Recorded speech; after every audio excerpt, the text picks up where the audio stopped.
Welcome to Luca and Miguel. Enjoy the video. You start by getting grit out now.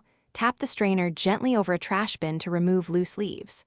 Once done, run warm water through it for 10-20 seconds to loosen tea oils. This reduces scrubbing time.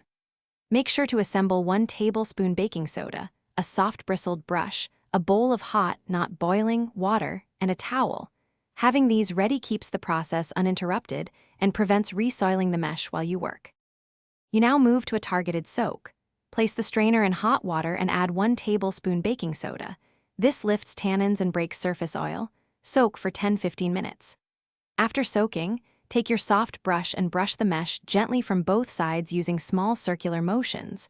This dislodges trapped particles without widening holes. Once the debris is freed, rinse thoroughly under warm water and hold it to a light to inspect for mist bits. You finish by sanitizing. Pour boiling water through the strainer once. It kills bacteria and removes lingering oils, then let it cool enough to handle.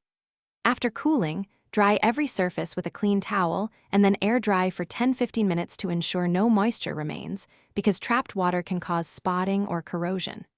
If a hole is clogged, use a clean toothpick to coax debris free. Avoid harsh steel wool or bleach, since they damage stainless steel and the mesh integrity. Thanks for watching and please subscribe. It's the best investment you'll ever make.